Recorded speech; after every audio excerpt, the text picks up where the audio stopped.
taas natin ang ating kaluluwa sa Kanya. No? So, ibig sabihin niya na talagang buong-buo na ipinagkatiwala natin sa ating Panginoon ang mga bagay na iyon, mga kaibigan. So, di ba napakaganda? Yun ang ating ibigay sa ating mga anak, sa ating mga kaibigan, sa ating kapamilya, sa ating kapuso, upang dadami ang napakagandang gawain. Tapos yan, ito yung pinaka maganda rin na ating ibibigay po sa ating mga anak. No? Sabihin natin na pagising mo sa umaga, ang unang lakas ang iyong ibibigay sa ating Panginoon. Iyong ihain o iyong ihandog ang iyong katawan bilang offering, bilang handog, ayang handog sa ating Panginoon. So ngayon, bago tayo humandog, mayroong requirements.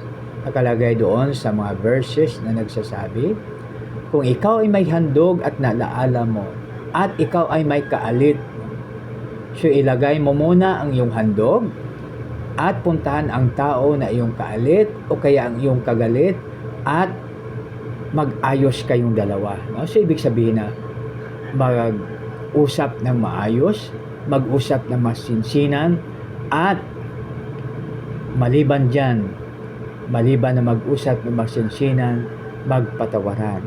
Kung ikaw ay nagkasala, humingi ng kapatawaran. Pag ikaw naman ay ginawa ng hindi maganda, hindi mabuti, ay magpatawad. No? Di ba napakaganda pag ganon? No? So yan. So ngayon, pag naayos na po kayo, babalik ka ngayon sa altar at iyong ihandog ang iyong handog. Dahil pag may sama tayo ng loob, hindi tayo nagpatawad o kung anumang kabigatan sa ating puso, ang ating handog ay hindi tatanggapin ng ating Panginoon. Di ba nangyari po yan sa ating story sa kay Cain at kay Abel, na sila po ay naghandog. Si Cain ay naghandog, subalit hindi tinanggap ng ating Panginoon yung kanyang handog. Subalit kay Abel, tinanggap ng Diyos. At nagalit si Cain dahil hindi tinanggap yung kanyang handog. Kaya masakit, mga kaibigan, pag maghandog tayo na hindi natanggap. No? Diba, pag magregalo tayo, tapos hindi natanggap. No? So, diba, hindi maganda. Ha? So, kaya napakaganda na buong puso nating ihandog ang ating katawan kasama ang ating pamilya sa araw-araw habang tayo nabubuhay sa mundong ibabaw na ibigay ng ating Panginoon sa atin. No? So, dito mga kaibigan, no? Give power to gain power. No? So, ibig sabihin, kung ano itinanim natin, din po ang ating aanihin. Kaya napakaganda pag tayo mga kaibigan ay magbigay upang tayo rin ay bibigyan. No? So, yan ang sa pamilya. So, ngayon naman, pag yan ay sa pamilya, yun po ang gagawin natin. So, ngayon naman ay halimbawa sa workplace. So, sa workplace naman, so, ito rin ay ating isi-share. No? Isi-share din natin kung ano na-share natin sa ating pamilya upang lalong maganda ang ating workplace. No, sa workplace na yun, pag isi-share din natin na God is watching us from a distance, so, siyempre, ang sa workplace, wala nang puro na transparent. Why? Dahil alam nila na kahit ano ang gagawin, ano ang ating sekreto, anong tago ng tago, nakikita din ng ating Panginoon. So, ibig sabihin, ikaw ngayon ay nagkaroon ng you give power and gain power. So, sino yun makikinabang? Of course, pag sa workplace, hindi lahat na iyong kasama. Kasi nakalagay doon sa sa, 'di ba, ang utos ay naging dalawa, ibig sabihin ay i-summarize sa dalawa, no? Sa una ay love God with your heart, with your mind, within your strength, and within your soul. Ibigay natin ang ating Panginoon ng buong puso, buong isip, buong lakas at buong kaluluwa. At ang pangalawa doon ay love your neighbors as yourself. Ibigay natin ang ating kapwa tulad ng ating sarili. So doon yung neighbors, mga kapatid, nakalagay doon na love your neighbors. Ibig sabihin, pag tayo may trabaho, ibig sabihin po yan ay ang mga kasama natin sa trabaho. No? So ngayon, magsilbi kang ilaw. No? Magsilbi kang ilaw ngayon sa workplace. No? Pag ikaw ay ilaw sa workplace, napakaganda dahil ikaw ay lumiliwanag. So, ibig sabihin, ikaw yung modelo nila. No?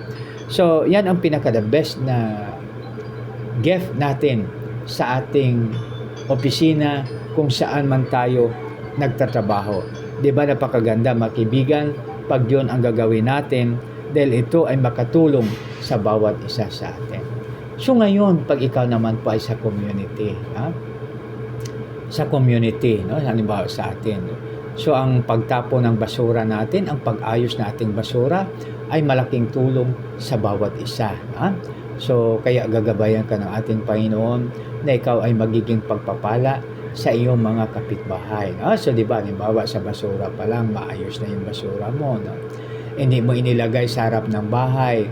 Dahil pag ilalagay sa harap ng bahay, ito ay kinakakalkal ng aso o kung sino man. Ilagay muna, no? At pagdaan ng tinatawag natin na truck ng basura sa kailabas para hindi magkalat. No? So, napakahirap kasi pag hindi natin ayos yung ating basura. No? Ibig sabihin, nakaka-disturbo sa ating mga mata. No? Dahil dyan, no? Kaya napakaganda makibigan, napag halimbawa tayo sa ating bahay, ang basura natin ay maayos. Parang tinatawag natin yan na clean and orderly. No? Diba? Kahit marami gamit, basta nasa ayos. So yan. No? So sa magitan na yan, pag halimbawa ikaw ay sa kapitbahay, no? Clean and orderly ang iyong pinapatupad sa tahanan, sa workplace mo, tapos kung saan ka man. So ngayon, malaking impluwensya yan sa ating tinatawag natin na ating pamumuhay. No? So magiging impluwensya ka ngayon. So yan po. No? So as a summary, ito po yung tandaan natin makibigan na sa ating pamumuhay dapat una natin ang ating Panginoon. Seek ye first the kingdom of God and His righteousness, and all these things shall be added unto you. Ano man kabisi tayo, unahin natin ang ating Panginoon. Ang pinakamaganda na halimbawa natin gagawin ay pagising natin sa umaga. Ang unang lakas ay ibigay natin sa ating Panginoon sa magitan ng pag-awit ng papasalamat, awit ng papuri, at awit ng pagsamba. So, diba? Tapos, of course, prayer, pagbasa o pag-share ng salita ng ating Panginoon. Dahil madali na lang ngayon, di ba? Napakaganda, no? So, madali na lang yung ating tinatawag na pag-share natin sa ating gadget. So, i-share natin yung hindi maganda. Mas maganda yung good news, no? Yung ating i-share sa ating social media, no?